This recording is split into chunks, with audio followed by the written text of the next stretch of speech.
Where are you going, Holmes? Have you been invited somewhere? We have been invited, Watson. We have. Where to? To the Baker Street Irregulars' annual dinner. They sent us an invitation. It is on the table. A dinner? How could those street urchins afford anything like that? I can't understand your interest in them, Holmes. They're dirty. They wouldn't hesitate to steal your wallet. Watson, you should be excited. It is a secret dinner. Its location changes every year. Read the menu. Sounds mouth-watering. All right. We, the secret police of Baker Street, invite you, Sherlock Holmes, and Dr. Watson to our annual dinner. Menu, entree, frozen rat head salad. Is this a joke? Not at all. Pray continue. Main course, sow's udder in Danny Nutcracker's way.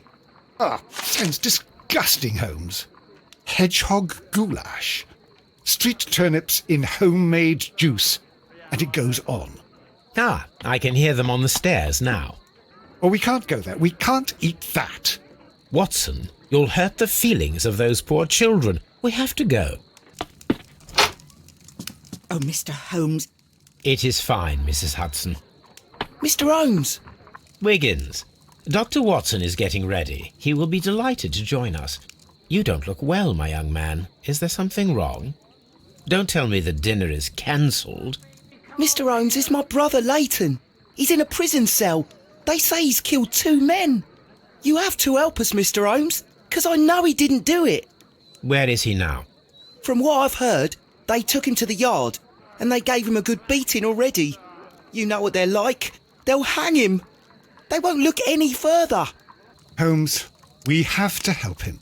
Well, and forget about the dinner. Wiggins, I'll take the case. You're fantastic, Mr. Holmes. I'll be waiting for you at the crime scene. You'll be there, right?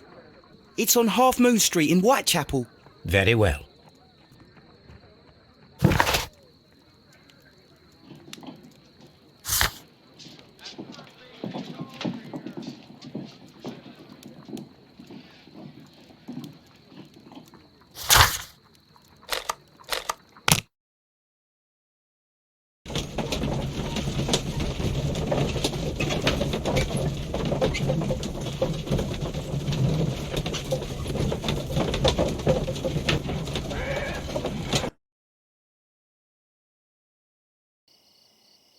Holmes, poor little Wiggins needs our help.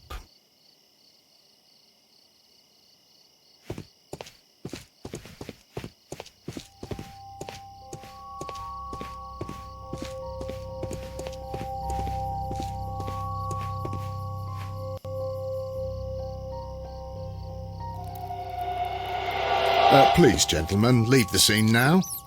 Oh, Mr. Holmes, is that you? Good evening, Constable... Constable Marrow. I was here with Inspector Aberline during the Ripper case, Mr. Holmes, back in '88. But then this is nothing like that case. With this one, we've got the murderer, the weapon, and the statements, which speak for themselves. Of course, Marrow. But you know that appearances can sometimes be deceiving. Who were the victims? The 2 men here, both shot. The stout fellow was Brian Vacotti, a well-known ruffian. The other, Kenneth Butler, a jeweller by trade. You spoke of statements. You have witnesses? Well, I was there, so I gave my own statement. And then there were 2 other witnesses who said they saw the killer Chapman. Mr. Turner, a gentleman who lives in that flat over there.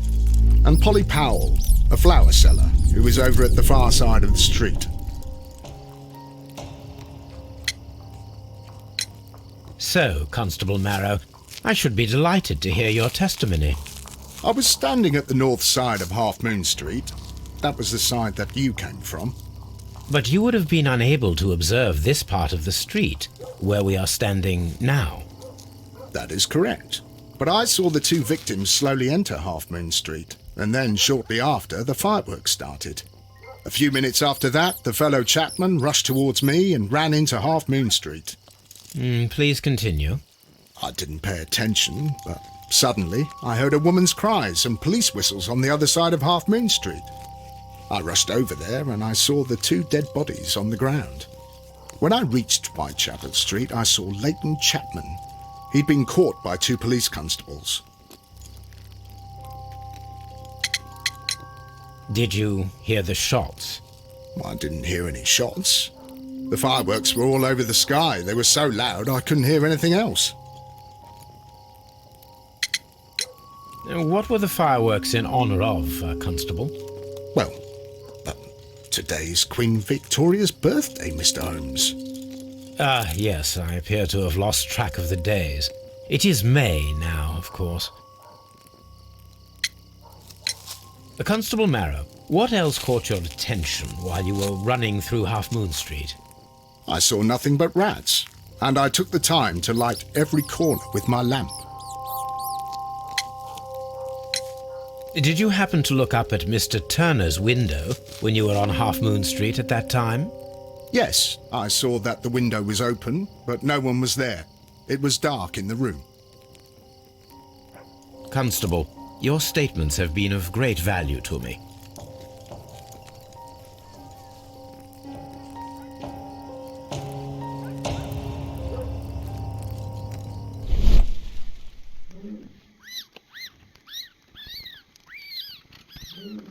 A piece of wood that has stuck between the cobblestones. Let us take a closer look.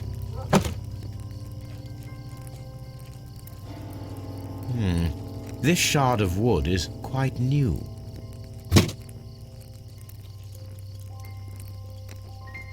The bullet struck his head. This man didn't stand a chance.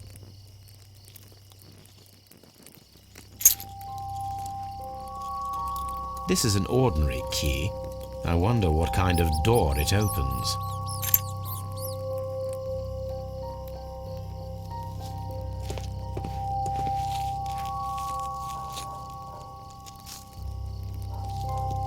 He tried to stop the bleeding with his hand. Death was not instant.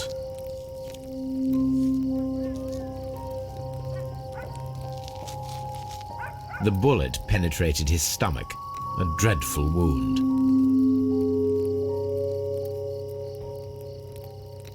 A tattoo from Westgate Prison. Vicotti must have done some time there.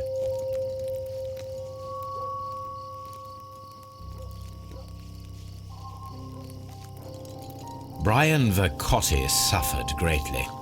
What a terrible way to die.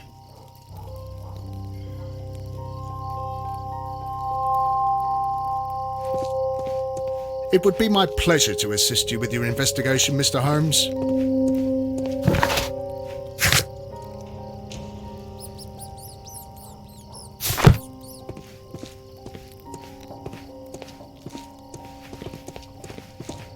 Mr. Holmes, did you see my brother at Scotland Yard? Is he all right?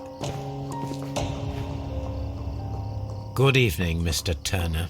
I heard Constable Marrow reply to you as Mr. Holmes. Are you that detective gentleman? I've heard of you. And well, I know things about this evening. Excellent. Might we hear your story?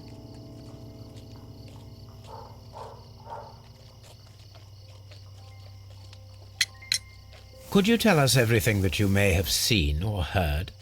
I was already in bed when the fireworks started. A few moments after, I clearly heard 2 gunshots from outside.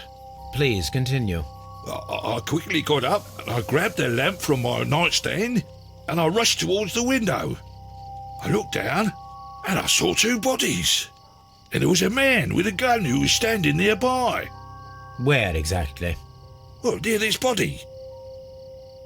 Did he notice you? I don't think so. He rushed towards Whitechapel Street without looking around.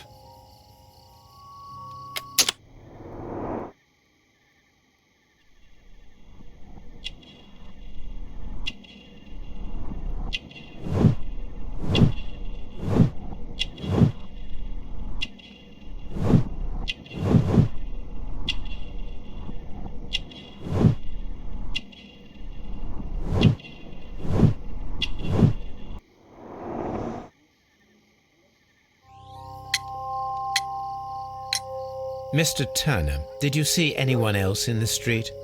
No, I saw no one but that man, the murderer, the fellow they caught. Were the two shots you heard consecutive? Yes, there was a very short pause between them, and they sounded different somehow. It seemed to me that the second shot was louder than the first. That is an interesting comment.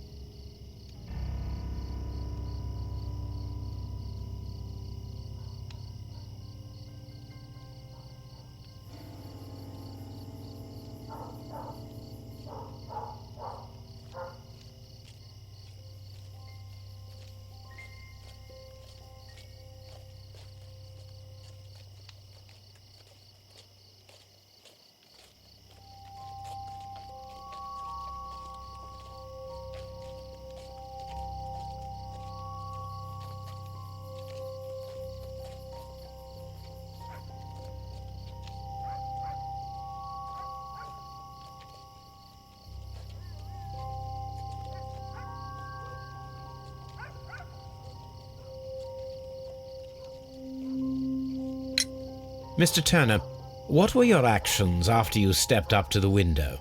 I was afraid that the man with a gun might return, so I stayed close to the window till I saw the policeman coming in the half-moon from Whitechapel. Then I walked out to tell them everything I saw. You have helped us a great deal, Mr. Turner.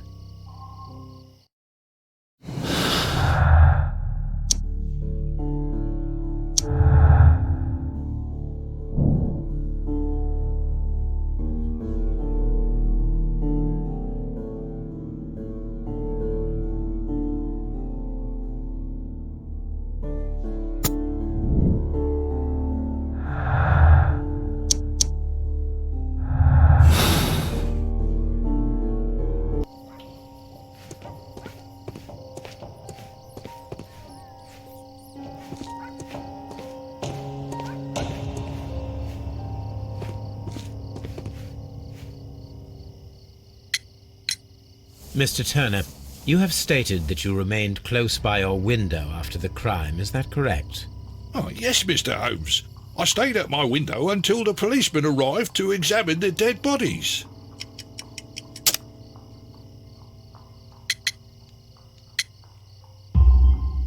That is very interesting, Mr. Turner.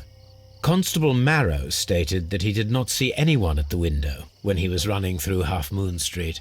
Well, I think Constable Marrow and me, we might have been distracted by the whistles and shouts coming from Whitechapel.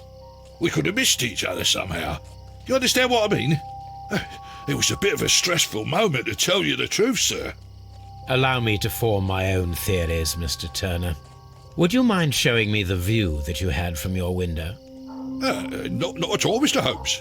Please, follow me.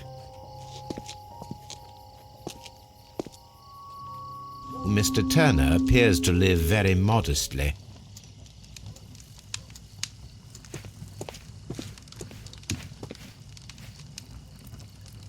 This kitchen knife is quite sharp.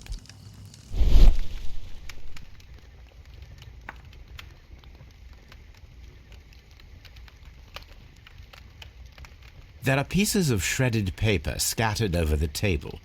This kitchen knife was used to cut the paper.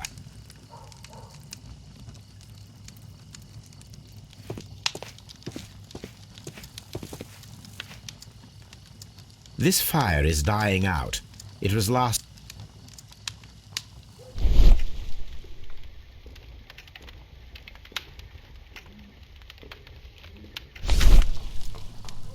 The papers are almost entirely burned. I am unable to see what's written here. These words are illegible. The papers were thrown into the fire just a short while ago.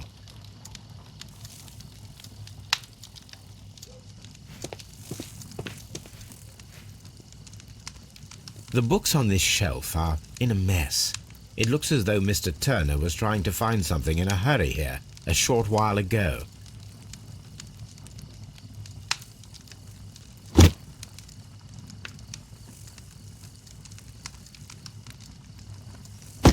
A perfect match. So, Mr. Turner broke his stick when it became stuck between the cobblestones. He did not mention that he was so near to the victims.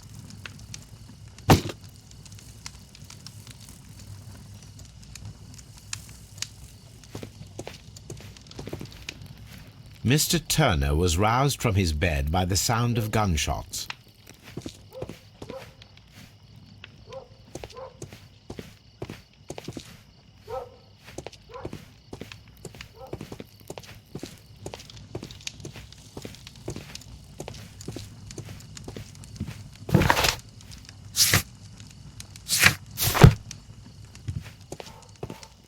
Anything else you would like to know, Mr.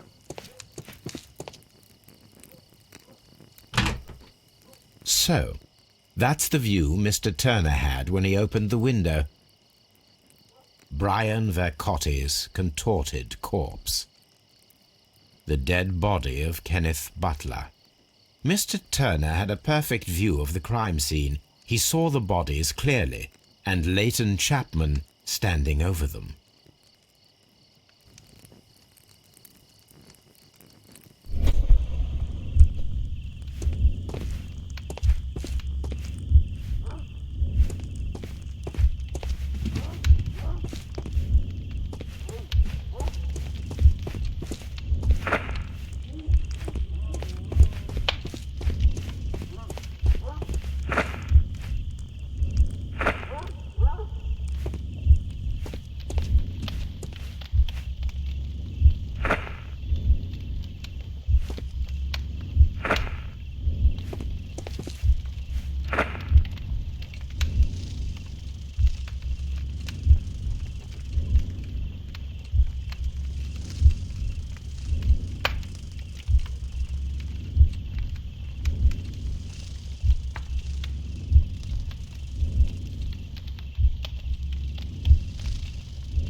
So Mr. Turner used a book to hide an object that he found on Kenneth Butler's body. The question is, what did he find?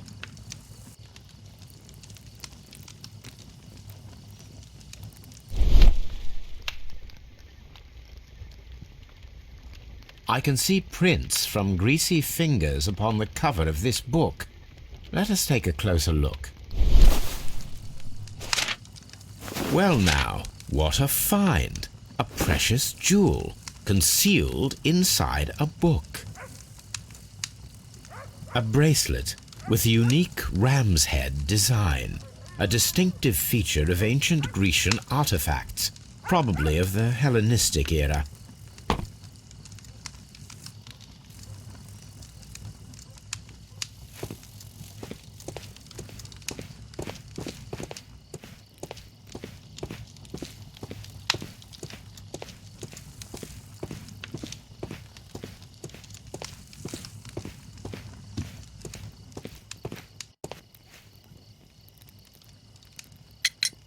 Mr. Turner, how would it be possible for a man of advanced years, such as yourself, to rush from his bed to the window in a matter of seconds, as you have stated? Well, I'm able to move very quickly, despite my age. And when the situation requires it, Mr. Holmes.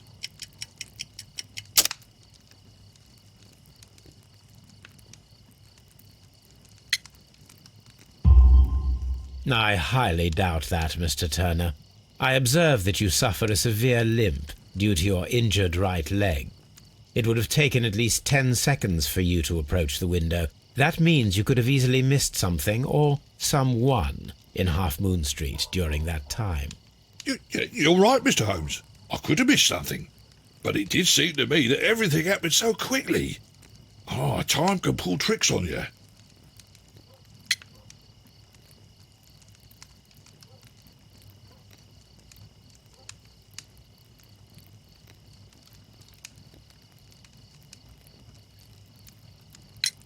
And what of everything else that you told us? Mr. Turner, it is vital that we have your complete and true statement. Mr. Holmes, I do assure you that the other things I said were most sincere. I understand. And what of everything else that you told us? Mr. Turner, it is vital that we have your complete and true statement. Mr. Holmes, I do assure you that the other things I said were most sincere. Mr. Turner, you were not sincere with me. Not then, and not now. But Mr. Holmes... This, Mr. Turner, does not look like anything that a poor man might possess. It is worth more than the home that you live in. I can explain.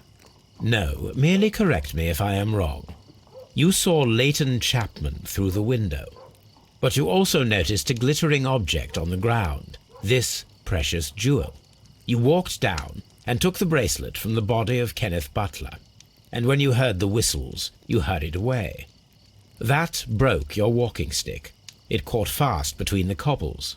Constable Marrow was unable to see you in the window as you were climbing up the stairs on your way back to your flat. Upon returning home, you hid the precious jewel inside a book. Mr. Holmes, please don't send me to prison. I didn't do anything bad. I'm just a poor man. When I chanced upon the bracelet, I saw it as an opportunity to make a little money. I was desperate. I only took the bracelet, that's all, I swear. You made a mistake by lying to me. But you are not a criminal. I believe that. Although I must return this bracelet to its rightful owner.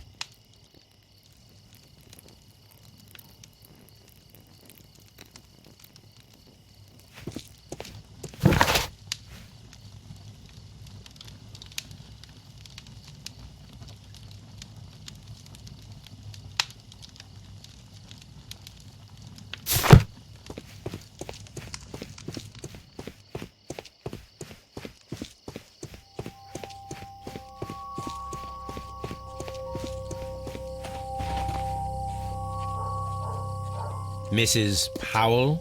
What do you want? My name is Sherlock Holmes. I'm assisting the police with their investigation of the crime that took place this evening. Well, I've already gave my testimony, but very well. Could you tell us everything that you may have seen or heard? Yes. I was selling my flowers as usual, and then the fireworks began, in honour of Queen Victoria. I enjoyed those. But then, all of a sudden, a young lad ran out of Half Moon Street and stopped just by me. He had a gun in his hand. He was like a ghost, and all covered in blood. It was dark, but I could see him, because of the flashes from the fireworks. And then? I screamed as loud as I could. I knew that a policeman should be on duty in the vicinity. He had no time to escape. 2 constables got him. Then another constable came out from the very same street, and I heard him talking of a horrible murder. Mrs. Powell, did you hear the gunshots? I'm not sure. You know, what with the fireworks? Did you see anyone else leaving Half Moon Street, prior to or at the time of the crime? No, sir, I did not. Even with all the fireworks, I was very attentive, as I'm always on the lookout for customers. My thanks to you, Mrs. Powell.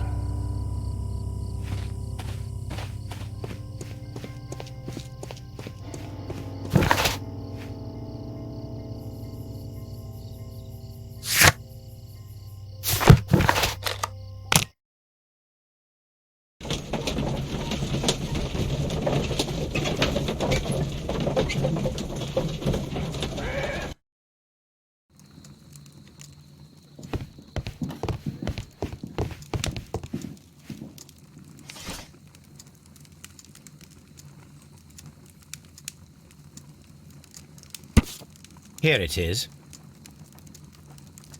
I need to continue my research in my archives.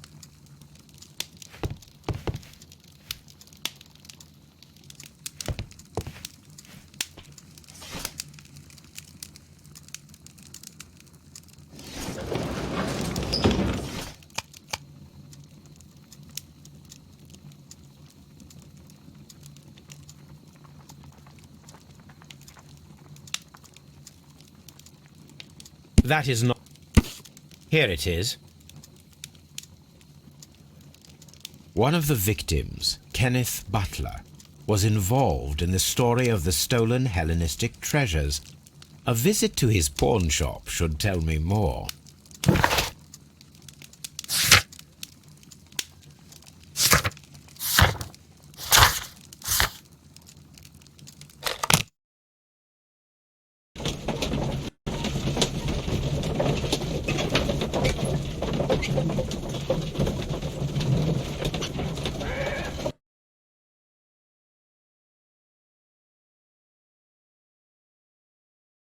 Mr. Holmes, whatever brings you here so late at night? I'm interested in the case of young Leighton Chapman. He was arrested earlier this evening and accused of a double murder. I beg your pardon? That case is quite clear to the police. Or are there any new facts that we don't know about?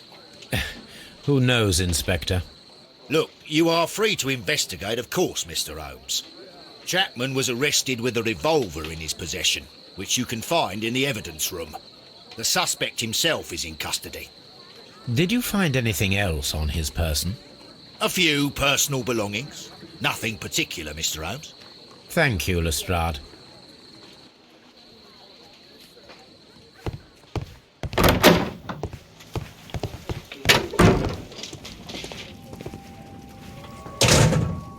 So this is the gun that Leighton was holding when he was caught by the police. It is a Webley revolver, a reliable weapon. It seems as though the shells were not removed from the cylinder.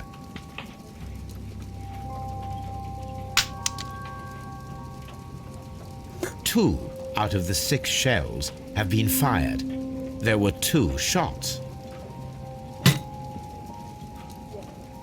These cigarettes are filled with cheap tobacco. Nothing interesting. A cheap watch, bought with his own money, no doubt.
Mr. Holmes? Please escort this suspect for interrogation. Good evening, Mr. Chapman. Who are you? I've got nothing to say. It's all a mistake. Calm down, Leighton. I have come here to help you. To find out if you truly are innocent, as your younger brother Wiggins has told me. My brother? You know him? Then that means you're... Sherlock Holmes. Oh, blimey. All right, Mr. Holmes. I'll tell you everything.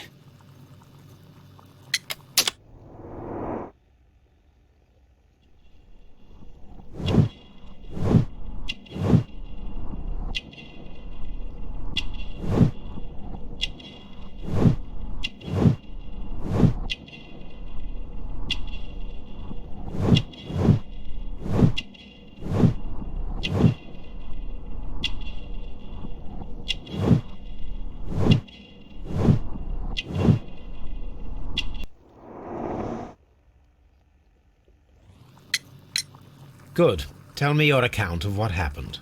I left my work and I hurried up to see the fireworks in Whitechapel. I was late, so I decided to cut through Half Moon Street. I saw the first fireworks light up in the sky. I bumped into a constable on a corner before entering Half Moon. Then suddenly, what with all the firework flare, I saw two men. They were both lying flat in the middle of the street. I stopped where I was. I thought about turning back to the police, but as I was thinking of that, I saw a third person. He was leaning over the body that was furthest from me. The second I saw him, he raised his head and he stared at me. In a flash, I saw his gun, but he made a dash for it instead and he escaped through Whitechapel Street. So you might still have had time to return to the constable. I panicked. I didn't know what to do. Anyway, I approached the bodies just to see if they were still alive. I saw that one had blood pumping out of his stomach. He was dying. It was horrible. The second one was already dead. He had a hole in his head. He was holding a gun in his hand though. I took it, and then I followed the third man. Interesting. Pray, continue. I turned a corner, and I saw the man standing in the middle of the street. He seemed to be in some sort of panic. And then, Mr. Holmes, something strange happened. I told the police and they laughed at what I said, but I swear to you, my words are true. I started running towards him. But then I was blinded by a flash. It was so bright that I hardly saw anything for a good dozen seconds. But I kept running forward. As I arrived in Whitechapel, I heard a woman screaming. And then I was caught by the police. But there wasn't a trace of that man. Of course, then they found a gun and all that blood. I couldn't see the murderer escaping and all that mess. Perhaps I was still half-blinded at that moment. A thrilling account, my young man. Leighton, are you able to describe the person whom you saw standing in Half Moon Street? Well, I wasn't able to see his face at all. It was too dark, and he was too far away. I could see his silhouette. And what about that? Nothing so special. He was wearing a jacket. He was quite average in size and his weight. I see.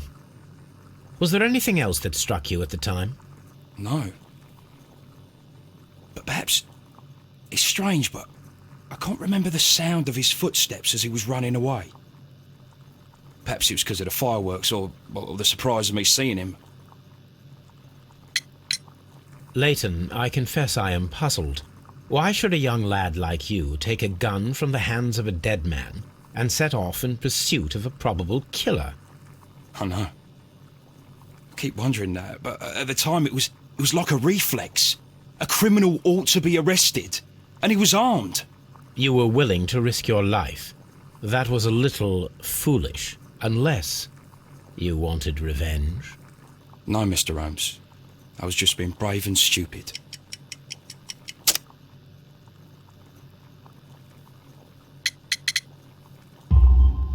I'm sure that you were, but I believe that you may have recognized one of the victims, Brian Vercotti. You knew that gentleman well, did you not? However could you know that? You have a typical tattoo of the Westgate Brotherhood upon your hand. I observed exactly the same mark upon Mr. Vercotti. You came to know him from your sharing a past prison sentence. Am I correct, Mr. Chapman? Oh, God. You're right, Mr. Holmes. Would you tell me a little about Brian Vercotti? We were convicted for a robbery. Once in prison, both of us joined one of these fraternities. During that year, we tried to help each other out, you know? You were quite young then, I believe. Yes, Mr. Holmes, we were. We'd only stolen a pound of meat. After we were released and when I saw what my little brother had become, I decided to work towards living an honest life. And Vercotti? He had a hard time. His sister had died in a Whitechapel dispensary while he was in prison. He had no family anymore. Our paths split. He fell back into crime. So you lost him? Yes. And for around 2 years, I heard no news of him at all.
Mr. Butler's key matches the lock perfectly.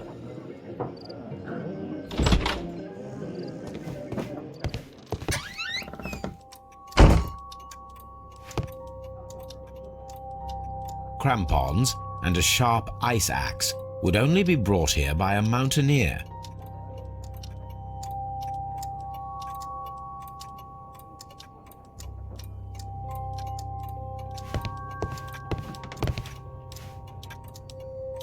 A flare pistol.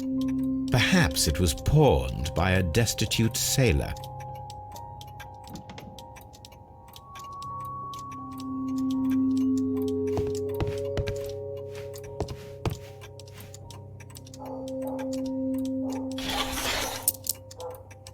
The ram's heads. This necklace belongs to the 5 Rams of Mittelin collection. Interesting. That means that Kenneth Butler owned a part of this collection all this time, 10 years after the theft.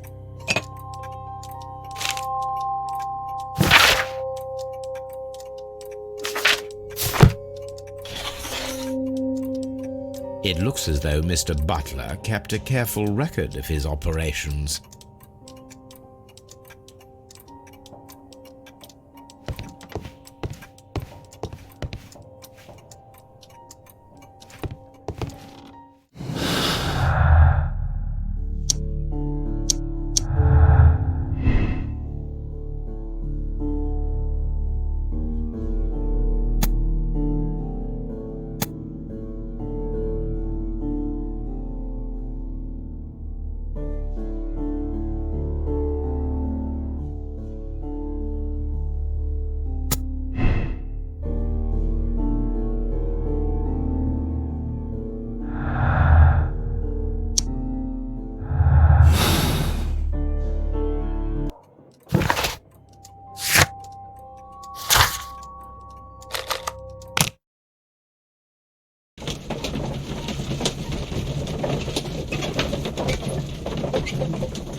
What's up with you, lad? What are you waiting for? I'm waiting for my brother to be released. Your brother? The one that you caught, beat up and imprisoned. Ah, the murderer. He ain't killed no one, copper.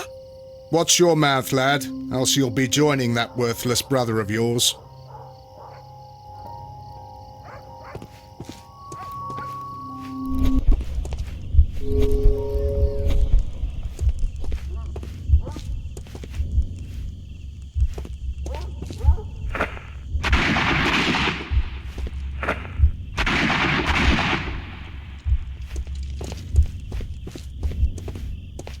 I am unable to see any higher. I need to find something to lift my lamp.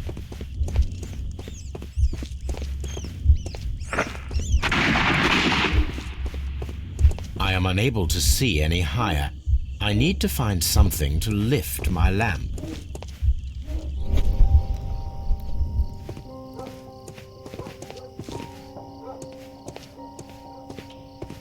Mr. Holmes,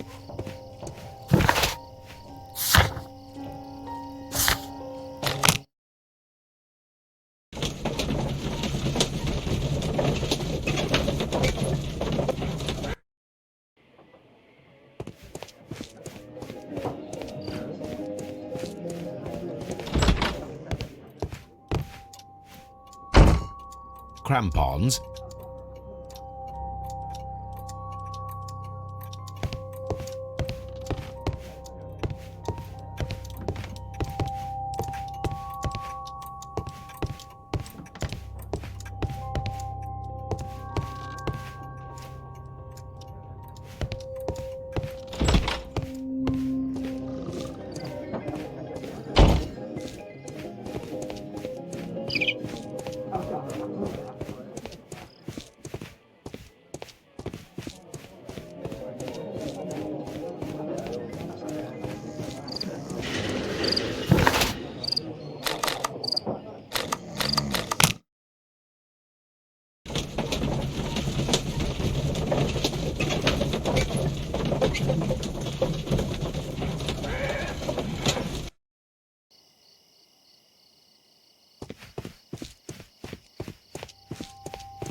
Why are you looking at me all the time like that?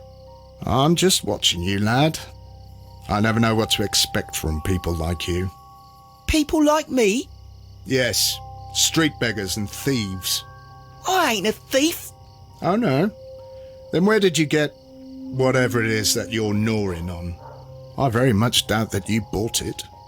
What ain't seen can't hardly be stolen.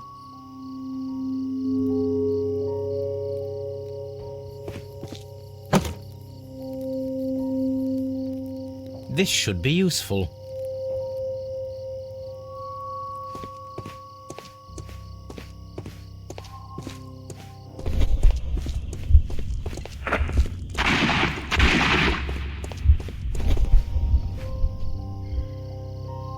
This is most definitely a bullet hole. The brick cracks are fresh. Watson, there was a third shot fired in this street.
Constable Marrow, I would value your assistance in this investigation. It would be my pleasure, Mr. Holmes. I would like to make sure that there are no places in Half Moon Street where a man could hide while you were running through it with your lamp. All right, Mr. Holmes, what should I do? Take your lamp and start walking, just as you did before, and try to find me. Understood.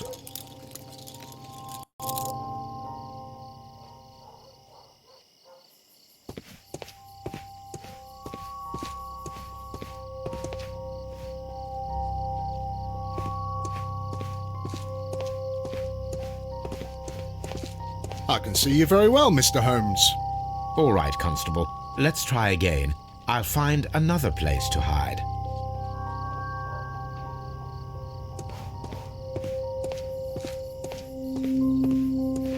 Here you are, Mr. Holmes. All right, Constable. Let's try again. I'll find another place to hide.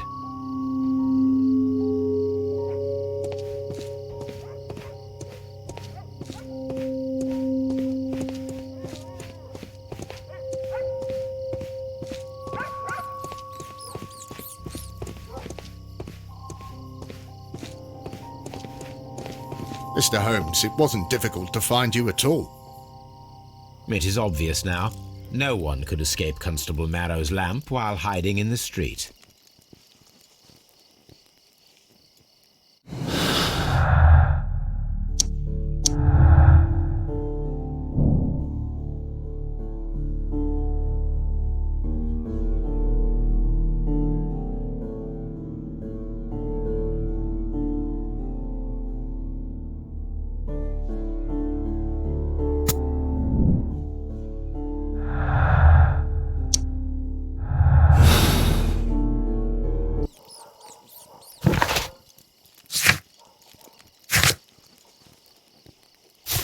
It would be my...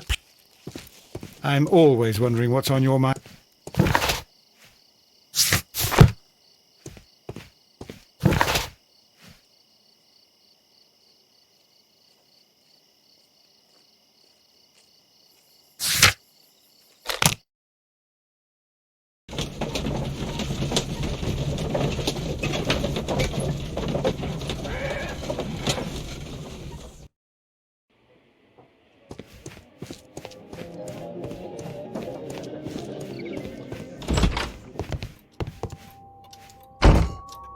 These tools are exactly what I need to climb the wall.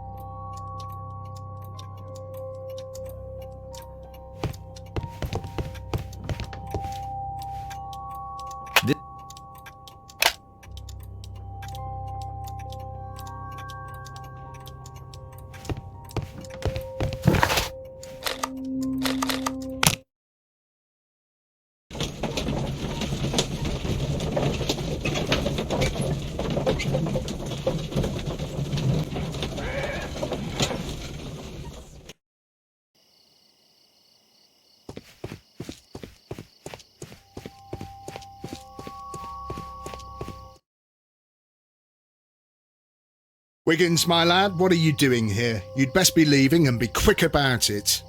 I've done nothing wrong. You'd learn more by watching Mr. Holmes. He knows exactly what he's doing. Not like you. Oi, watch your tongue.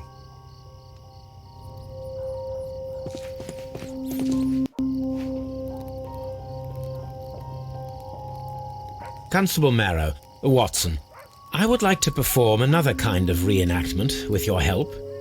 I'm listening, Mr. Holmes. I want to check if Leighton's testimony can be trusted. If someone could vanish into thin air at a specific moment. But Holmes, I don't see how. I am going to be the mysterious gentleman whom Leighton followed. I will stand exactly where he saw him before he was blinded by the flash. Watson, you will be Leighton. When I fire the signal flare, you should start to chase me. I understand, Holmes. You, Constable Marrow, just play your part and do exactly as you did. Just, please, wait 5 seconds after the signal flare. I doubt that Polly Powell would have screamed any earlier. As you say, Mr. Holmes. Let us begin then. Catch me if you can.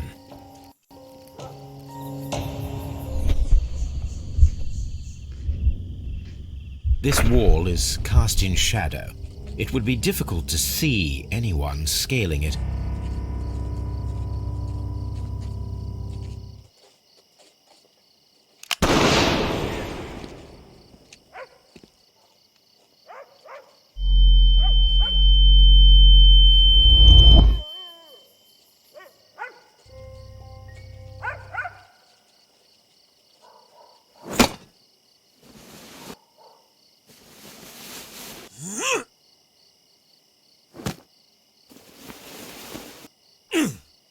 I can barely see anything.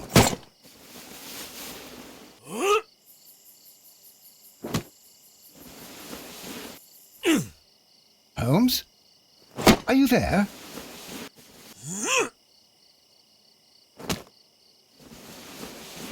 Where is he? My God, a man can't just disappear like that.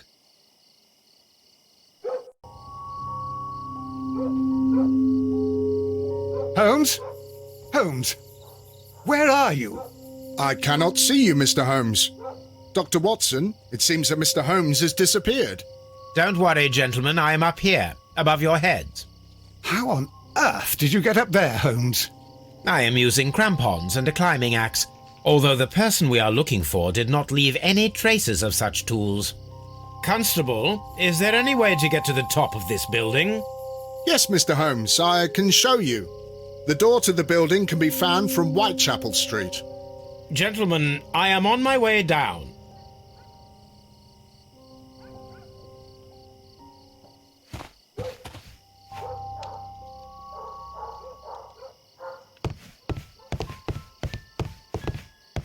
These shards of glass are from the window above.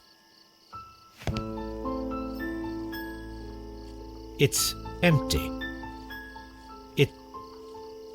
Someone broke through the window to get inside the attic, but in his haste he ripped his jacket. A cluster of thick black threads. They're unusually strong. I should examine them under the microscope. We can conclude that the person whom Leighton saw climbed up the wall, broke into the attic window, and escaped through the hatch.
Let us take a closer look. It is not a thread, but a hair. I very much doubt that it is human. I need to compare this sample with a human hair and a horse hair. A shaving brush is usually made from horsehair. Watson, could you please pass me your shaving brush? Here you are. Watson, look, what's outside the window? Where? I don't see anything. Ouch! Holmes! Oh, don't make such a fuss. One little hair. The horsehair is thinner than the hair that we found. This is a most unusual hair.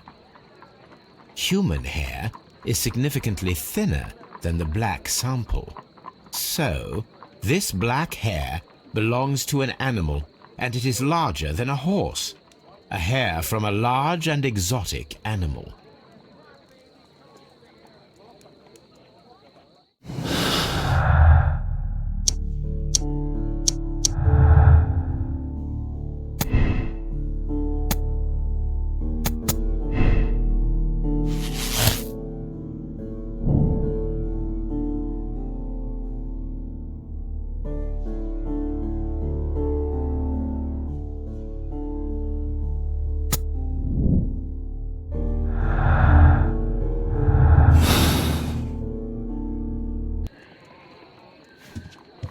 Wiggins is currently at Half Moon Street. I'm always wondering what's on your mind, Holmes. Hello, Toby. All you need now is a shawl and a mop cap, and you could be Mrs. Hudson's younger sister. I'm always wondering...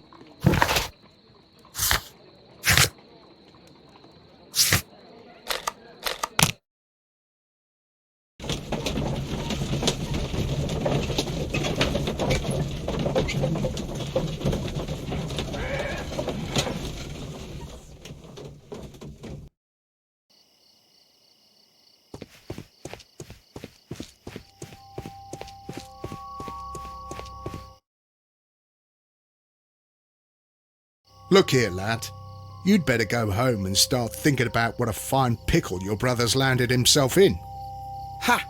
But he'll be free tonight, 'cause he's innocent. Don't be daft, lad. It's a closed case.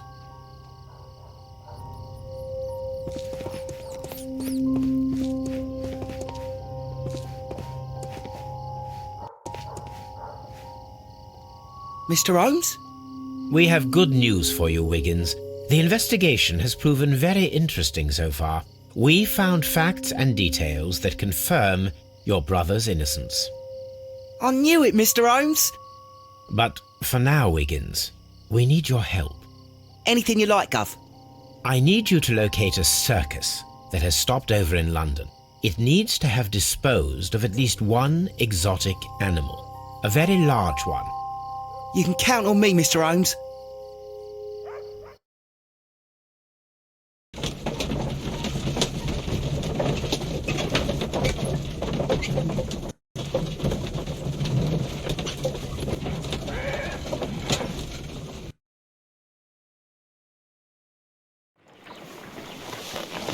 I do hope that those children don't get into trouble, Holmes.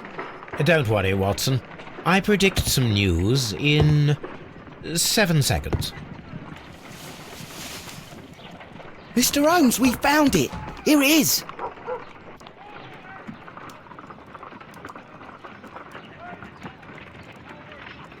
Duval Brothers, a well-known travelling circus that is currently stopped in London. And this is a young Indian elephant, the highlight of the show. I believe that is exactly the type of circus we are looking for. I'll pay it a visit.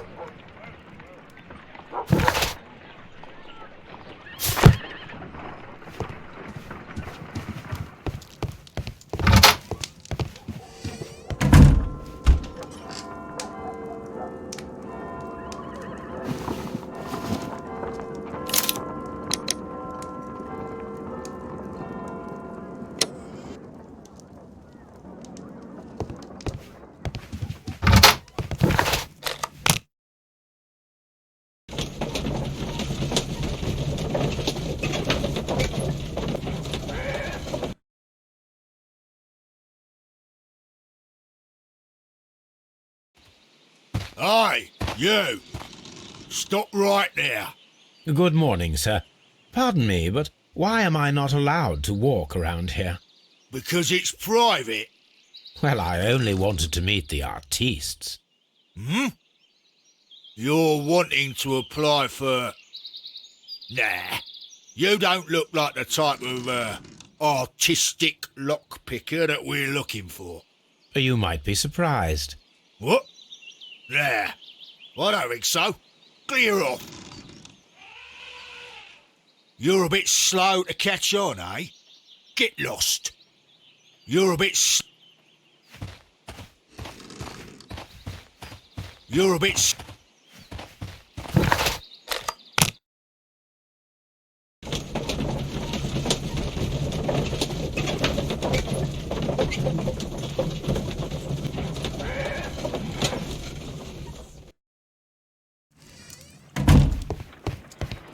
Holmes, I won't be able to join you. I promised to visit a patient today. It's all right, Watson. I think that I can handle this alone.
Stay where you are. What are you doing here, and where is Sherlock Holmes? Calm down, Watson. Take deep breaths now. It's me. Thank God, Holmes. I can't get used to your disguises. Thank you, Watson. That means I am ready to go.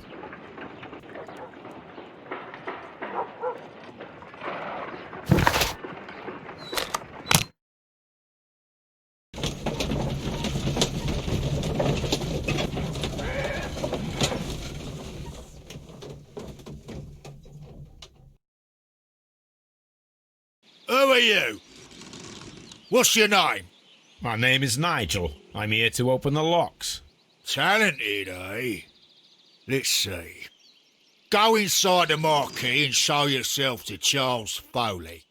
And I'd highly advise you not to trick him. Got that? I've got it. Charles Foley is inside the marquee.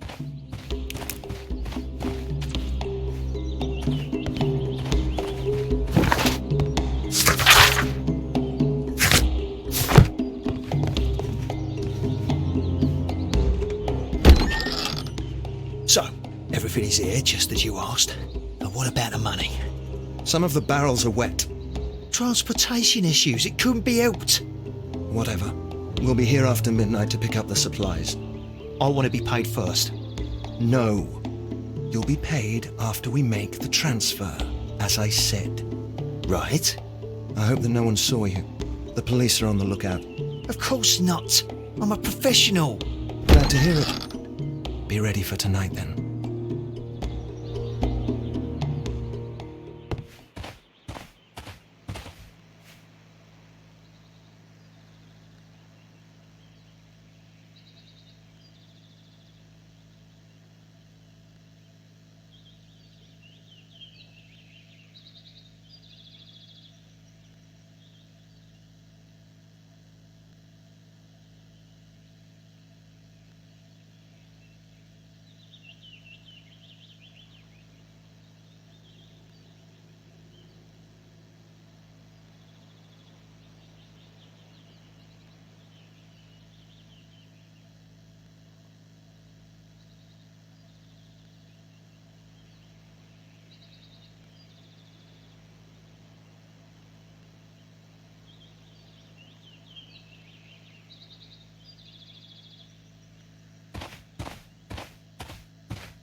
The barrels are roughly clustered.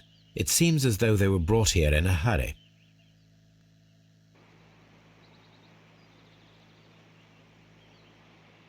This wooden barrel is damaged.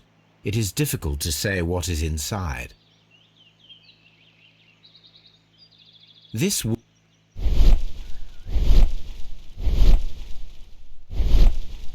There is a spot on this barrel that was intentionally painted out. The crest of the Honourable Artillery Company. Could it be gunpowder? I need to be sure. Judging by the fractions and the scent, I can confirm that it is, in fact, gunpowder.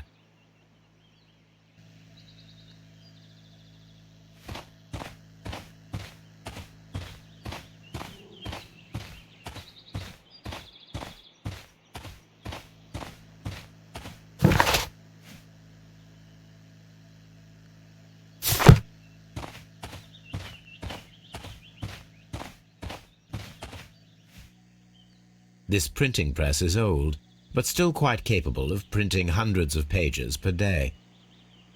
There are enough posters to paste across half of London's walls.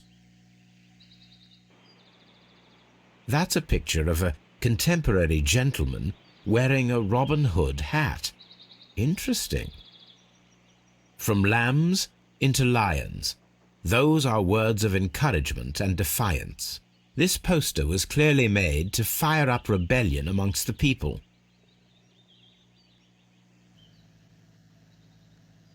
Powder kegs, a printing press, and a great many blank papers. All of this was stolen by the Merry Men quite recently. And these poster samples. I am quite sure it is not a coincidence. The Merry Men are planning some sort of sabotage. Stop right there. Who are you? Are you Charles Foley? Maybe. They say that I can open any door. Do they now? We'll see that lock near the chains on the table over there. Open that.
Oh.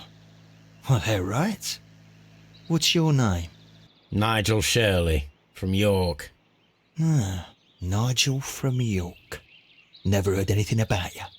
How'd you hear about me?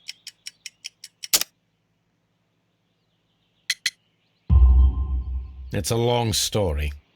I met your brother, Vincent the Butcher Foley, in prison. He told me all about his betrayal and all about you. Before I was released, he told me that you might find a job for me one day and pay me some money for me craft. Well, he died 7 days ago in prison. I'm sorry to hear that. That's all right. The traitor has paid the blood price for it. And you'll do the job anyway, 'cause I need a talented lockpicker.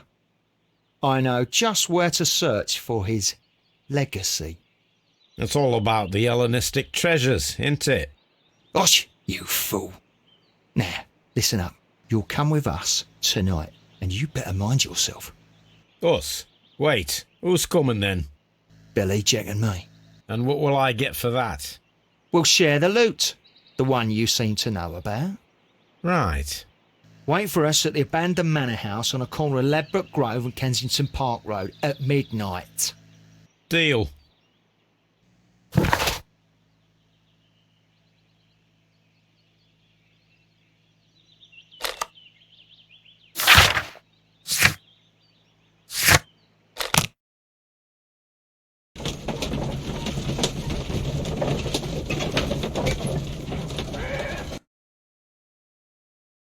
Here I am at the manor.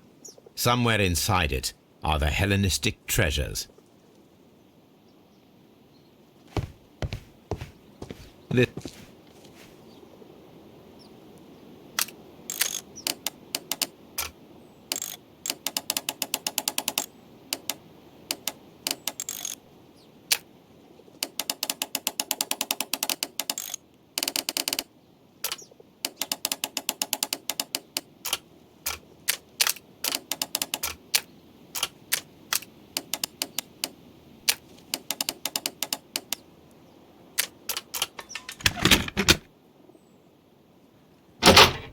I need to find where the safe is hidden and lockpick it.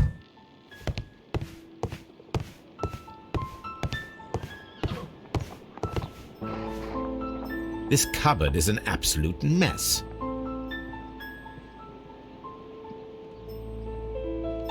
Several books have fallen from the shelves. It seems as though this cupboard can be moved. I'll give it a try.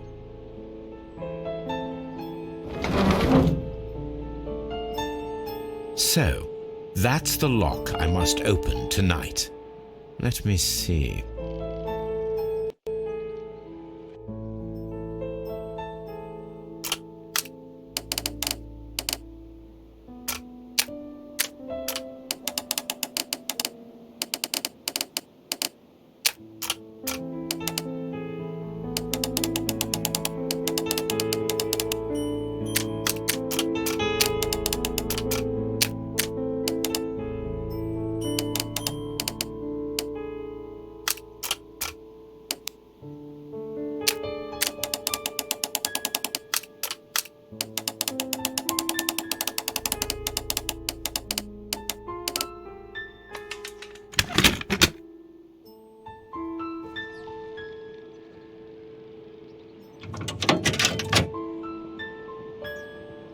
What a surprise! Another lock. And I won't be able to pick it. I recall that precious key around Foley's neck. It might prove a decent fit. I suppose they hired me to only open the first lock. Let us wait for the thieves, trap them, and find out. Let us check the thieves' possible escape routes in the event that they are caught off guard by the police from the front door.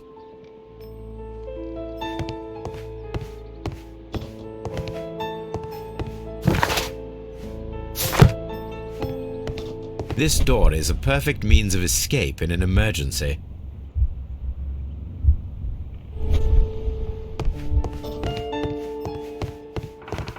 The ground floor window is a perfect way to escape the police.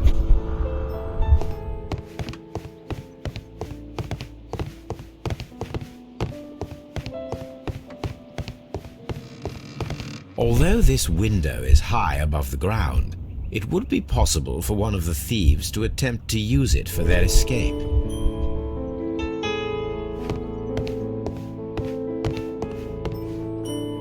This should be useful.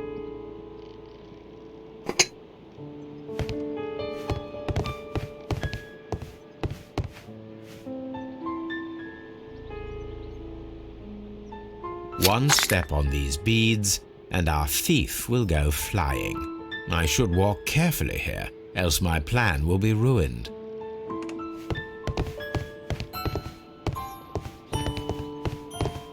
The ground floor window is a perfect way to escape the police. This works very well. No one will escape through this window now.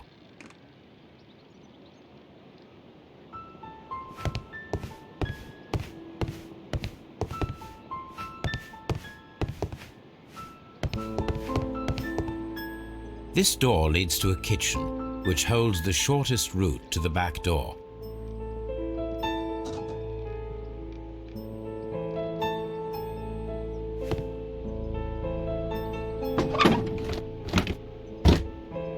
There is no ladder. If anyone falls here, he will need assistance to get out.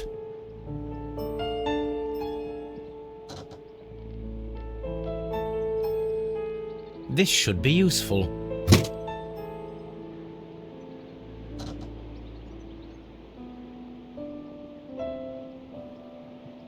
A solid rope.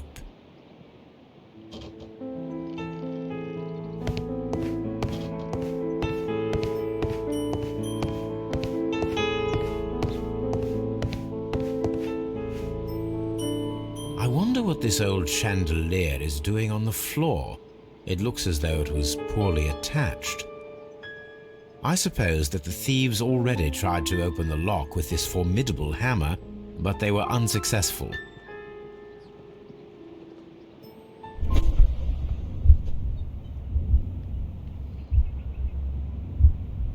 Any thief who finds his way upstairs will roll down very quickly.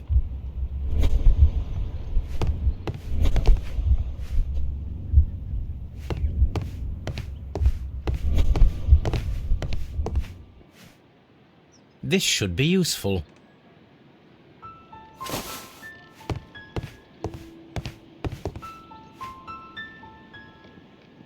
Now, it's not an open hatch, just a nice carpet on the floor. I should walk carefully here, else my plan will be ruined.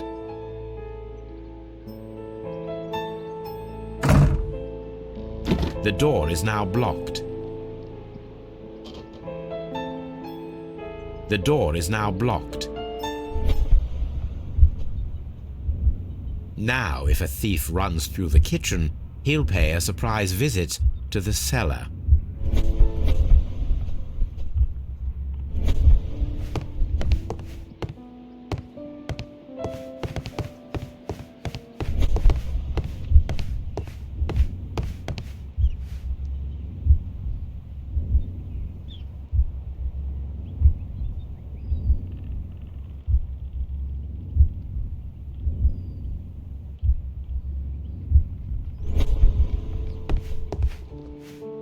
I wonder what this...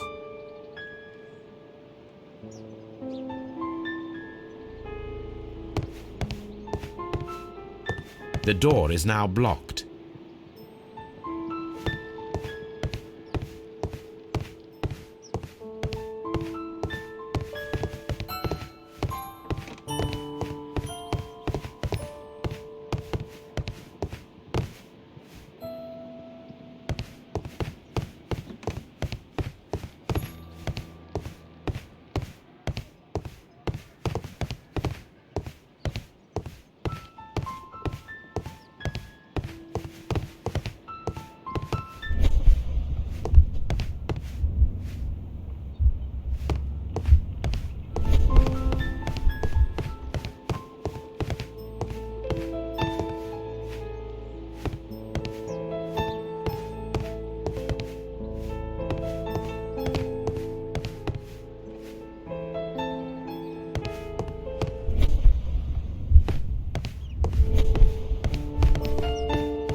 This should be useful.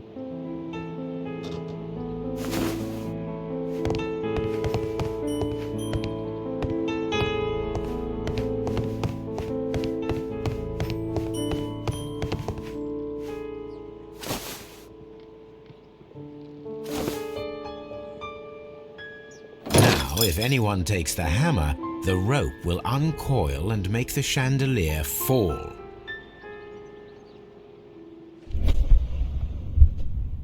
If he runs through the dining room and takes a sledgehammer to force open the door, the chandelier will knock him down. The traps for my circus companions are all prepared. I can leave now, but I'll return later with Charles Foley and his companions.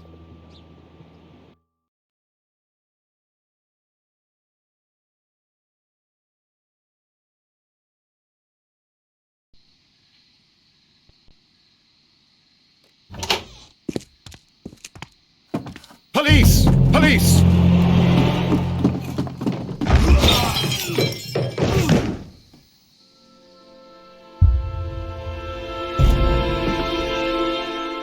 Stop where you are! Where are they?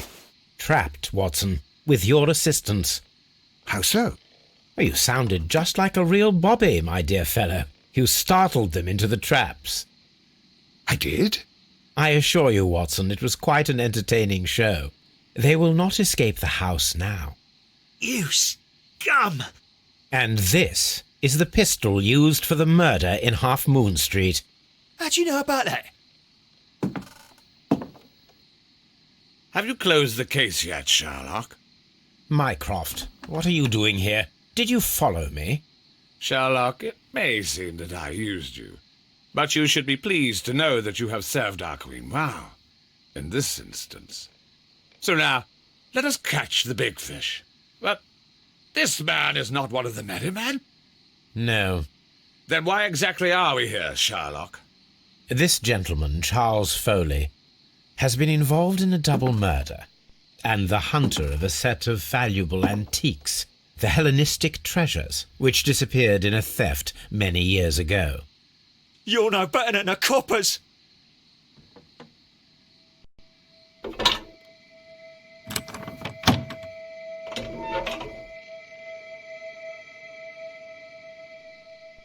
Holmes, that is incredible. The Hellenistic treasures. Indeed. Nothing but trifles. Where are the merry men? I don't know why you are asking me, Mycroft. They are yours to find. I'll see you soon, dear brother.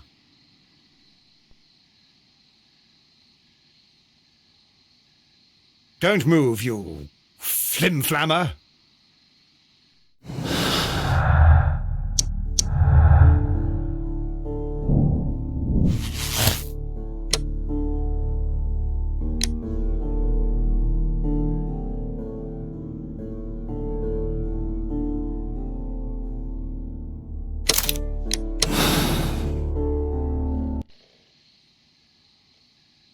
Charles Foley, you were a witness to a double murder.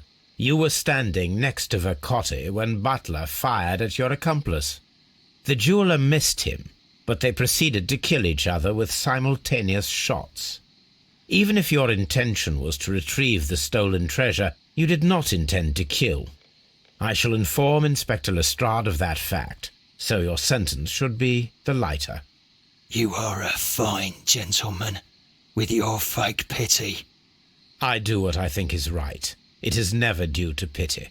Farewell, Foley. I shall leave now, Watson. Gentlemen, please take our friends here into custody. Where are you going? I have unfinished business. I'll see you at Baker Street.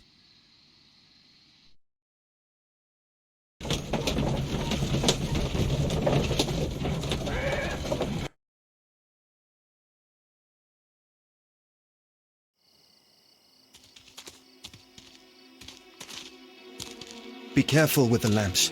Don't bring them too close to the barrels. Good evening, gentlemen. Who's there? That is of no importance. What matters is who you are and the plans that you have here. So you can stop us from carrying them out? Eventually, yes. Hey, careful. You'll blow us all up. I'm listening. We are a group known as the Merry Men. But I suppose you knew that already.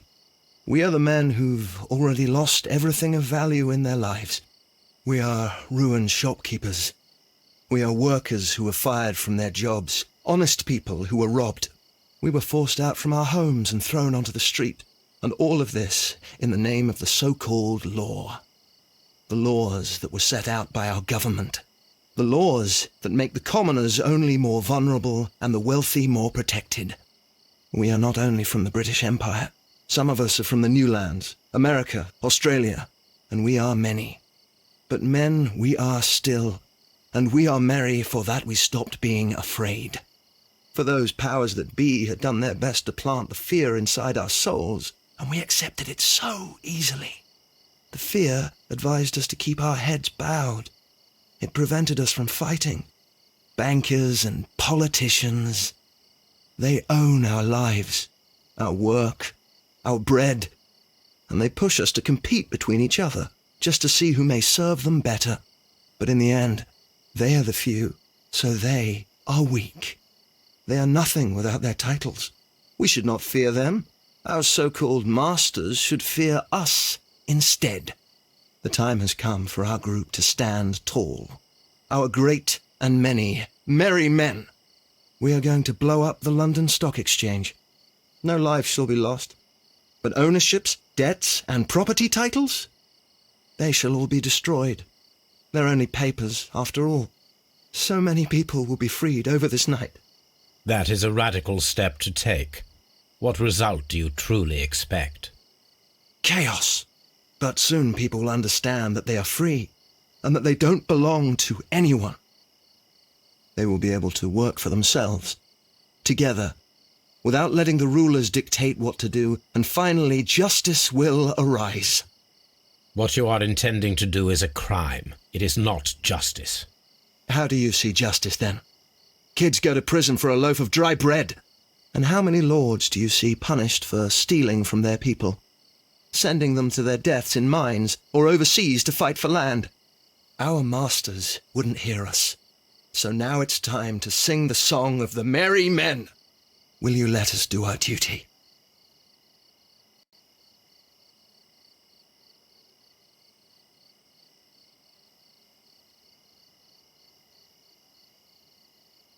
When people fight the order, they are too blind to see the consequences that throw society into chaos.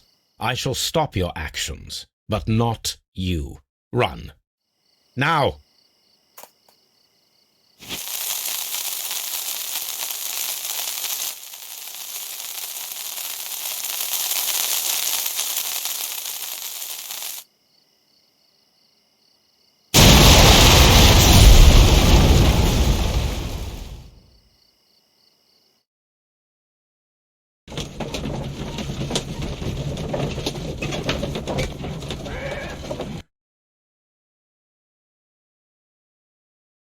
So, you're interested in Russian literature now?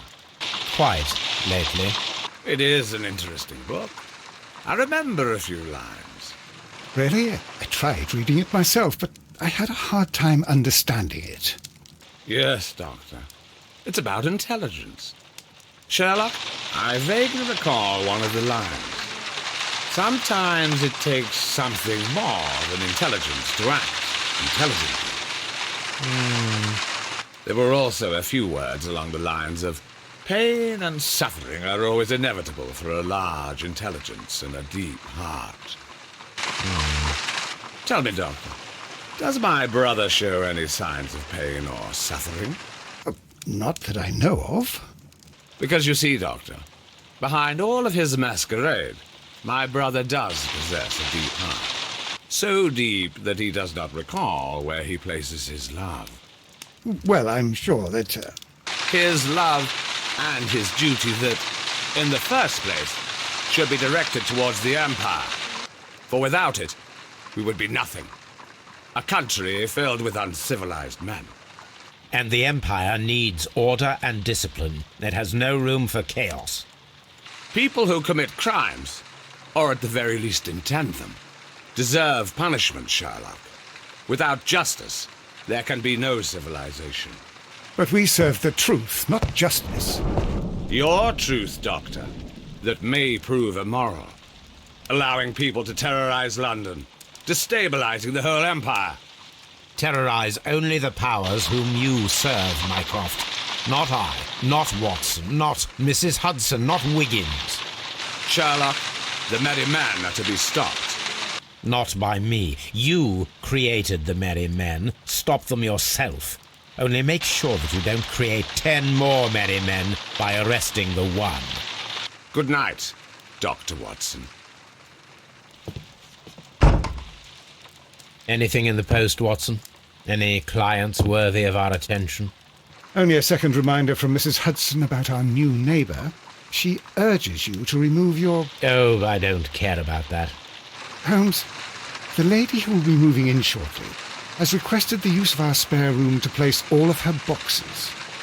Wait, what? A lady?